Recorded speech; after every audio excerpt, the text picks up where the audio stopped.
जी आगे लिखते हैं, जे यही वारी न मानस धोए, ते कायर कली काल बिगोए। कहते हैं कि इस पानी से जिसने अपने मन को नहीं धोया, अपने हृदय को साफ नहीं किया, कहते ते कायर कली काल भिगोए। कायर अर्थात डरपोक, बुजदिल। ते कायर कली काल भिगोए, उस बुजदिल का कली काल ने बिगाड़ दिया, अर्थात उसको घसीटते हुए ले गया। जिन यही बारी न मानस धोए, ते कायर कली काल भिगोए। इस सरोवर में स्नान करने के लिए भी हिम्मत की आवश्यकता होती है। ये साधारण सभी स्नान नहीं कर सकते हैं, क्योंकि उसके पास इतनी क्षमता नहीं है जो कि छलांग लगाएगा। इसमें कोई साहसी पुरुष ही इस सरोवर में स्नान कर सकता है। बुजदिल और डरपोक का यह काम नहीं है।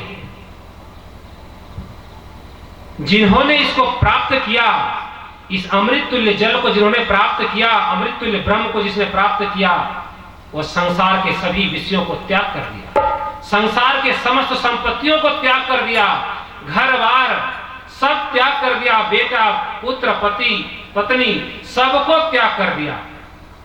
कितना वह साहसी होगा, आज आप समझ सकते हैं। ते कायर कली काल भिगोए, वही प्राप्त कर सकता है।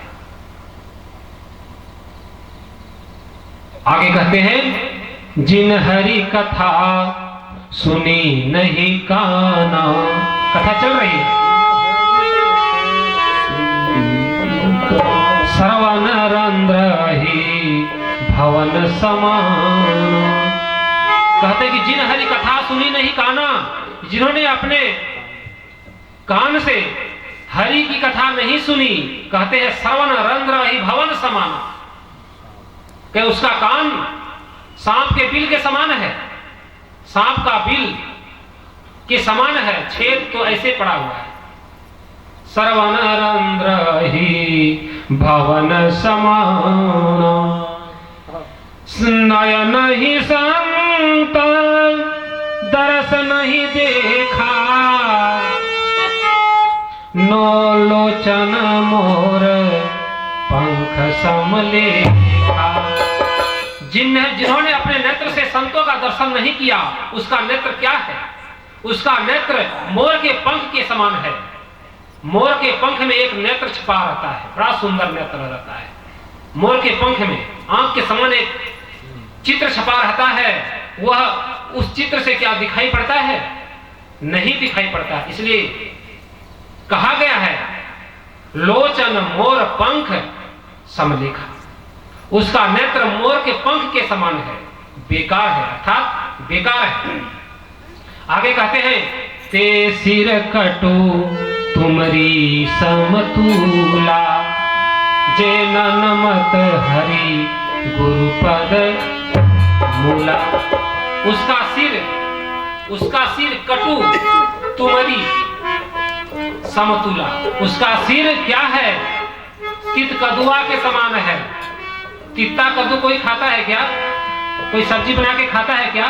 जो कद्दू तीता लगे वह कोई खाता है क्या? नहीं खाता। उसको क्या करते हैं? फेंक देते हैं, अर्थात वह बेकार की वस्तु हो जाती है। ठीक कहते हैं। उसी तरह जिसका सर गुरु के चरणों में नहीं गया, उसका सिर क्या है? तित कदुआ के समान है, बेकार है, बेकार है, बेकार है। जिन हरि कथा हृदय नहीं आवे, जीवत सवर समानत प्राणी। जिन्होंने हरि कथा को अपने हृदय में नहीं धारण किया, प्रेम से भगवान की कथा को नहीं सुना, वह जीवत सब समानत प्राणी, उसका जीना मुर्दे के समान है। वह चलता फिरता लाश है। बहुत से लाश दौड़ते हैं, साइकिल में दौड़ते हैं, मोटरसाइकिल में दौड़ते हैं, कार में दौड़ते हैं। जिन हरि कथा सुनी नहीं, जिसके हृदय में राम की कथा सुनने का मन नहीं करता है, वह चलता फिरता लाश है। मैं नहीं कहता हूँ, गोस्वामी तुलसीदास जी कह रहे हैं, उन्हीं की कथा में कह रहा हूँ। वो जिन उनकी लेखनी में जो है मैं आप लोगों को सुना रहा हूँ। आगे कहते हैं कि राम कथा जे सुनत आभाही, अंत में कह दिया राम कथा जे सुनत आभाही रस विशेष जानाति न नहीं। राम कथा सुनने में जिसका मन अघा गया, अरे हो गया, सुन लिए, बहुत हुआ, तभी से बैठे हैं, कथा तो चलती रहेगी, हो गया, चलिए अब हो गया। कहते हैं कि जिन राम कथा जे सुनत अघाई, जिनका मन भर गया राम कथा से, कहते हैं रस विशेष जाना तिन नहीं, उन्होंने रस को जाना ही नहीं, उसको रस को नहीं जानते। कहते हैं श्रद्धावान लभते ज्ञानम, जो श्रद्धावान रहते हैं उसको ज्ञान की लाभ होती है, ज्ञान की प्राप्ति होती है। जो अश्रद्धा से सुनते हैं, अश्रद्धा से सुना हुआ, अश्रद्धा से किया हुआ जप, अश्रद्धा से किया हुआ तप, अश्रद्धा से किया हुआ दान, न इस लोक में आपको फलदायी है न परलोक में ही है, वो बेकार चली जाती है। इसलिए श्रद्धा से जो भी करें, श्रद्धा से कीजिए, आपका सब काम हो जाएगा। आप खेती करते हैं, श्रद्धा से कीजिए। आप पढ़ रहे हैं, श्रद्धा से पढ़िए, मन लगाकर पढ़िए, कथा सुनते हैं, मन लगाकर पढ़िए। जितनी देर तक आपको सुननी है, जितनी देर तक आपको पढ़नी है, आप श्रद्धा से सुनेंगे तो आपका विफल वो नहीं जाएगा।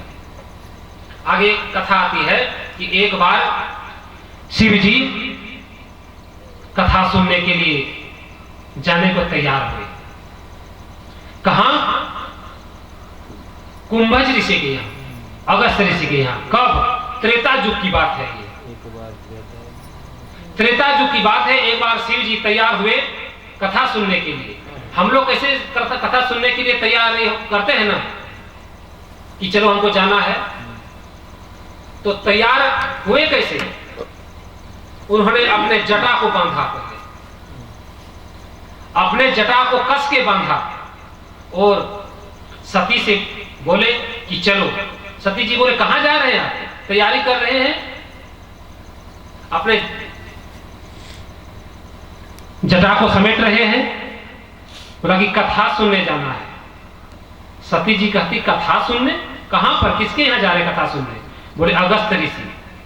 बोले अगस्त ऋषि, आप तो संपूर्ण संसार के आप मालिक हैं और एक साधारण ऋषि के पास आप कथा सुनने जा रहे हैं।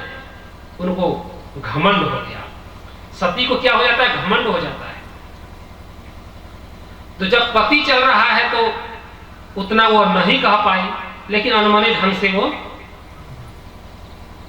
तैयार हो गई। तो चलो, गोस्वामी तुलसीदास जी महाराज लिखते हैं, एक बार भूपति मन माही, एक बार त्रेता जुग माही,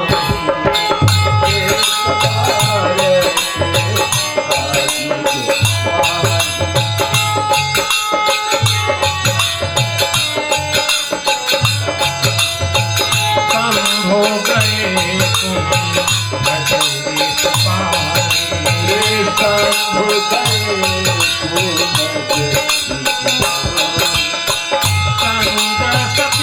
जग जननी भवानी,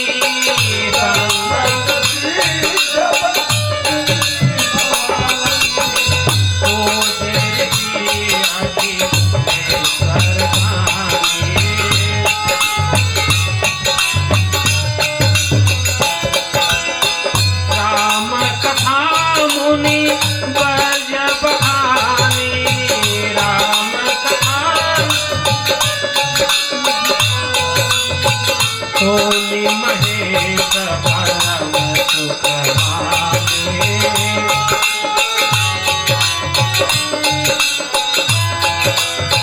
सोनी महेश परम सुख माने।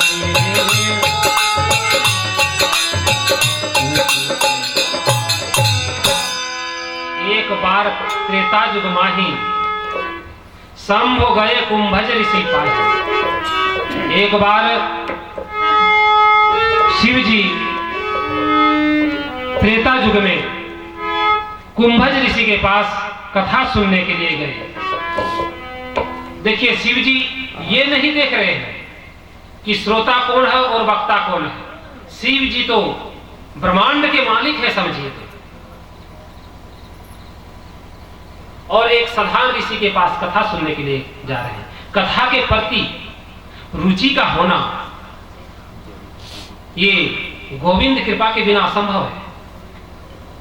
कथा के प्रति रुचि का होना गोविंद कृपा के बिना असंभव है। जब तक कृपा भगवान की नहीं होगी तब तक कथा में हमको रुचि भी नहीं लगेगा, मन नहीं लगेगा। और सोते तो डेली हैं, मोह निशा सब सोने निहारा। हम लोग तो प्रतिदिन सो रहे हैं, दान में सो, दिन में सो रहे हैं, रात में सो रहे हैं, जब हुआ तब सो रहे हैं। लेकिन जब कथा होती है तब निद्रा छोड़कर कथा को सुनना चाहिए। संग सती जग जननी भवानी। और संग में क्या है, कौन जा रही है? सती जग जननी भवानी, जगत की माता जननी भवानी, पूजे ऋषि अखिलेश्वर जानी। अखिलेश्वर, अखिल ब्रह्मांड के नायक शिव जी को अखिलेश्वर जानकर ऋषि ने उनका पूजा किया। यह हो भाग्य हमारे पास शिव जी पधारे। कौन कह रहे हैं? ये कुंभज ऋषि अर्थात अगस्त ऋषि भी इनको कहते हैं। और वहां पर कथा प्रारंभ होती है। राम कथा मुनि वर्ज बखानी। और कुंभज ऋषि भगवान शिव जी को कथा सुनाने लगते हैं। और सुनाने लगते हैं तो सुनाने ही लगते, अनवरत सुनाने लगते हैं। और जिनको सुनकर सुनी महेश परम सुख मानी। और यह सुनकर शिव जी परम सुख माना, अत्यंत सुख माना, अत्यंत प्रसन्न हुए। लेकिन वहां क्या होता है, ये सती जी ढंग से वहां पर नहीं सुनती है, क्योंकि इनको अहंकार हो जाता है। जिसका पति यदि एसपी बन जाए, मतलब विशेष कुछ बन जाए, एक साधारण से कुछ विशेष बन जाए, तो उसकी पत्नी बहुत को अहंकार हो ही जाता है। क्योंकि जहां उसका इनकम 10,000 था, वहां यदि 1 लाख रुपया कोई कमाने लगता है तो उसको अहंकार कुछ हो ही जाता है। तो ठीक उसी प्रकार सती जी सोचते हैं कि ये तो ब्रह्मांड के मालिक हैं, इसके पास क्या नहीं है। और एक साधारण ऋषि के पास कथा सुनने के लिए आए हैं, उनको घमंड हो जाता है और वह कथा मन लगाकर नहीं सुनती है। जब कथा नहीं सुनती है और शिव जी कथा सुनते हैं, उनको प्रसन्न जब हुए कथा सुनकर, उनका मन अति हर्षित हुआ, आनंद से गदगद हो गया।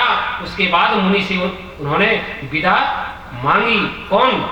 त्रिपुरारी। शिव जी उनसे विदा मांगते हैं, कहते हैं मुनि सन विदा मांगी त्रिपुरारी।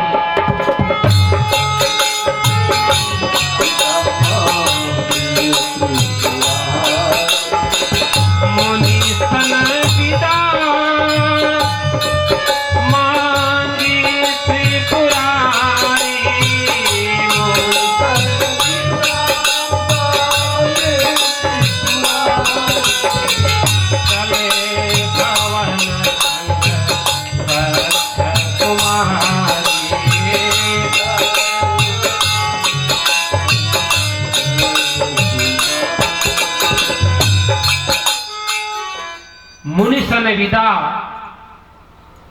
मांगी त्रिपुरारी, चले भवन संग दक्ष कुमारी।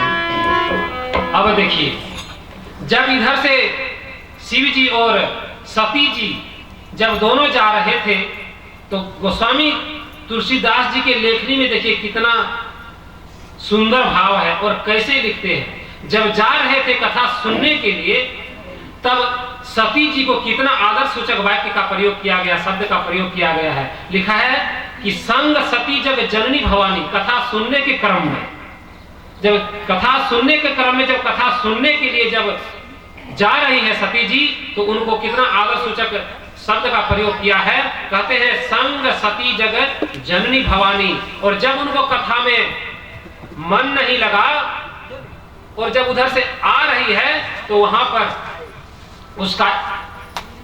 उसका जो स्टेज है वो नीचे कर दिया है, उसका दर्जा कम कर दिया। कहते हैं चले भवन संग दक्ष कुमारी। दक्ष कुमारी, दक्ष अर्थात चतुर, चतुर अर्थात अभिमानी, अभिमानी की बेटी, एक अभिमानी की बेटी वर्णन है। दक्ष कुमारी, दक्ष को हम भक्त नहीं बोल सकते, चतुर को हम लोग भगवान का प्रेमी नहीं कह सकते हैं। वो दक्ष जो चालाक होता है, धूर्त जिसको कहते हैं, वह अभिमानी की बेटी कौन है? दक्ष कुमारी। देखिए यहां पर उसका दर्जा जो है बहुत नीचे कर दिया है। यहां पर सम्मान सूचक शब्द का प्रयोग गोस्वामी तुलसीदास जी ने नहीं किया, घटा दिया है, क्योंकि उनको कथा में मन नहीं लगा। यदि उनको कथा में मन लगता तो फिर विशेष ही इसको दर्जा दिया जाता। गोस्वामी तुलसीदास जी कहते हैं, नहीं पहले हम लोग एक बार भगवान राम की करताली के साथ,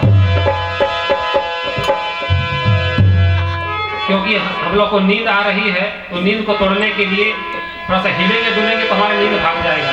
तो आइए हम लोग एक भजन करते हैं। सीताराम सीताराम सीताराम सीताराम सीताराम सीताराम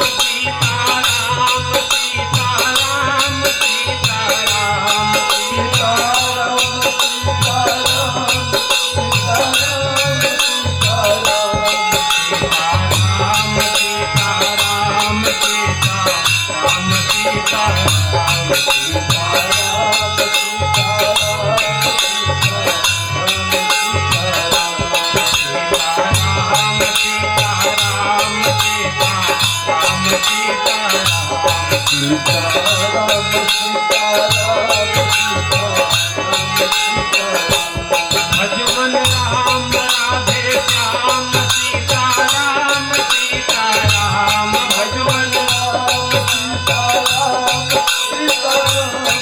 सीताराम भजमन राम राधे श्याम सीताराम सीताराम भजमन राम राधे श्याम सीताराम सीताराम सीताराम सीताराम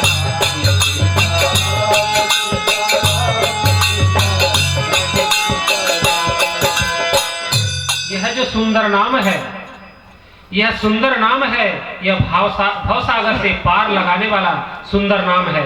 और देखिए इसका नाम का अवलंब जिन्होंने लिया है, कहते क्या है? यह नाम बनाया प्रथम पूज्य गणपति जी को पल में।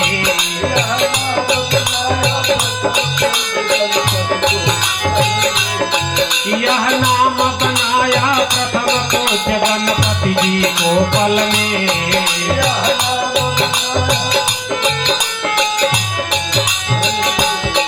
रह गया यही अवलंब नाम सबरी को जंगल में।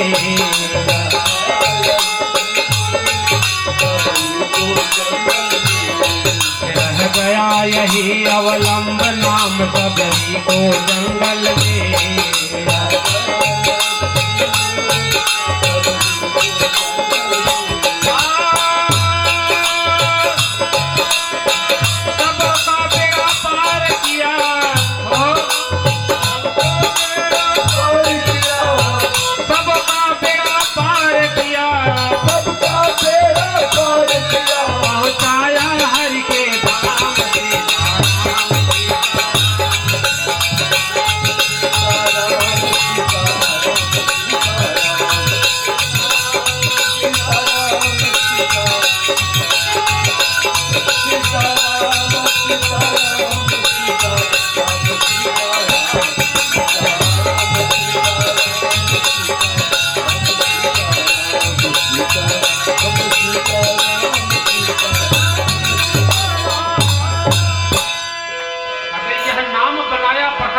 गणपति जी को पल में प्रथम पूज्य यदि गणेश जी बने हैं तो ये नाम का ही महिमा है।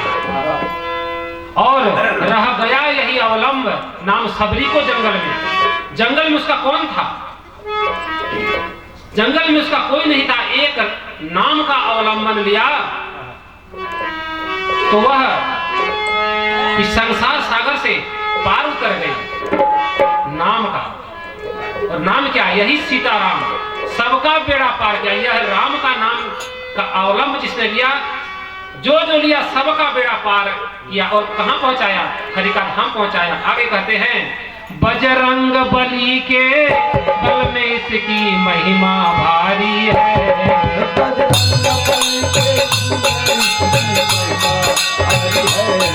बजरंग बली के बल में इसकी महिमा भारी है।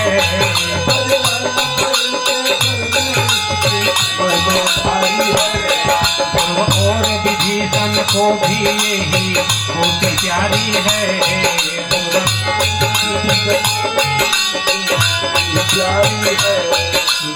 और विभीषण को भी यही बहुत प्यारी है।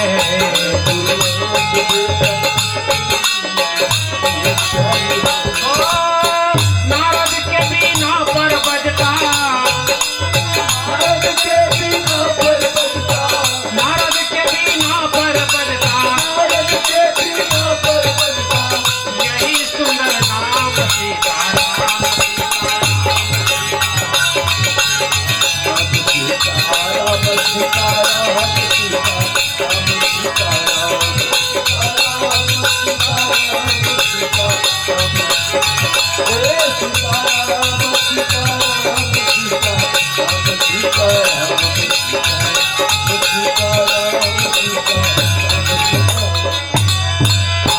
कहते हैं बजरंग बली के बल में इसकी महिमा भारी है। यदि बजरंग बली को इतना बल प्राप्त है कि वह 400 योजन समुद्र को लांघने का यदि क्षमता रखते हैं तो यही नाम का प्रभाव है। इनकी नाम की ही महिमा से बजरंग बली को इतना बल प्राप्त है। क्योंकि तप बल शंभु करहि संहारा, तप बल विष्णु पालन, जग को पालन करने वाले हैं। तप के आधार पर ही विष्णु इस संसार का पालन करते हैं और तप के आधार पर ब्रह्मा सृष्टि करते हैं। और